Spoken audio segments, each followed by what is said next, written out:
gouvernement. La parole est à Alain Vidalis.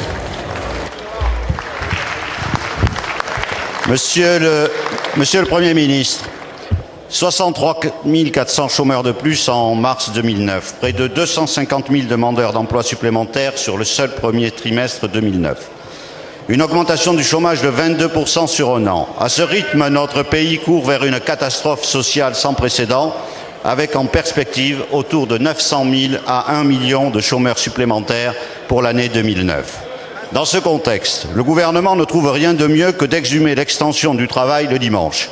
Monsieur le Premier ministre, ce n'est pas de travailler le dimanche que les Français ont besoin, mais de travailler en semaine.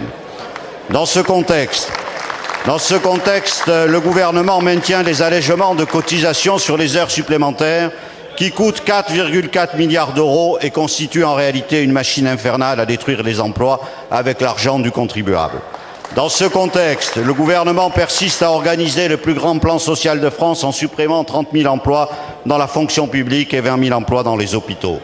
Dans ce contexte, le gouvernement persiste à augmenter la durée de cotisation pour les salariés qui auraient pu partir en retraite sans votre circulaire du mois d'août 2008. Ces chiffres marquent l'échec de votre plan de relance qui, en refusant d'augmenter les salaires et les revenus, écarte la relance de la consommation, principal moteur de la croissance. Les Français n'ont pas besoin d'un gouvernement qui commente la crise ou qui, comme sœur Anne, guette le retour de la croissance. Les heures supplémentaires, ce n'est pas la crise, c'est vous. Les suppressions d'emplois dans la fonction publique et dans les hôpitaux, ce n'est pas la crise, c'est vous. Le travail du dimanche, ce n'est pas la crise, c'est vous. Un plan de relance inefficace, ce n'est pas la crise, c'est vous. Monsieur le Premier ministre, quand allez-vous réellement prendre conscience de l'ampleur de la crise et de la nécessité de changer de politique? La parole est à Monsieur le secrétaire d'État chargé de l'emploi. Monsieur le Président, Mesdames et Messieurs les députés, Monsieur le député Alain Vidalis, vous m'interrogez sur la situation de l'emploi.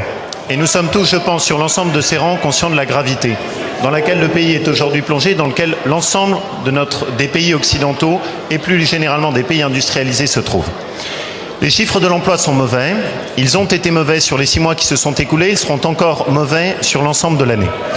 Nous ne gommerons pas la crise. Par contre, nous devons essayer ensemble de trouver tous les outils qui peuvent nous permettre d'amortir ce choc. C'est ce que nous avons essayé de faire avec 2 principes. Le premier, essayer le plus possible de travailler en commun, notamment avec les partenaires sociaux. C'est encore ce que nous avons fait ce matin dans le cadre d'une réunion pour la mise en place du Fonds d'investissement social. La deuxième chose, c'est d'essayer de trouver tous les outils de politique active face à la situation de l'emploi. Je pense par exemple au financement de l'activité partielle, qui permet de sauvegarder l'équivalent de 60 000 équivalents temps plein. Et ça, c'est pas vous, c'est l'action du gouvernement. Je pense par exemple au contrat de transition professionnelle. Nous étions hier à Mulhouse avec le Premier ministre, et ça, c'est pas vous, c'est l'action du gouvernement. Je pense aux aides à la mobilité, Monsieur Vidalis. Et ça aussi, ça n'est pas vous, c'est l'action du gouvernement. Ou je pense encore à toutes les actions dans le domaine du service à la personne ou des créations d'emplois, notamment dans les dispositifs pour les entreprises de moins de 10 salariés.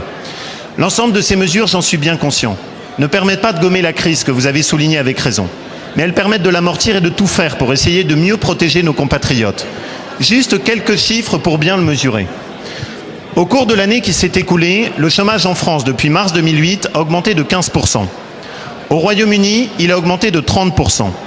En Espagne, il a augmenté de 60%. Aux États-Unis, il a augmenté de 70%. Tous ces pays n'ont pas les heures supplémentaires, ils n'ont pas le bouclier fiscal, mais visiblement, ils arrivent moins bien que la France à amortir la situation. Ce qui montre que nous ne sommes peut-être pas dans une situation si mauvaise que ça. Merci.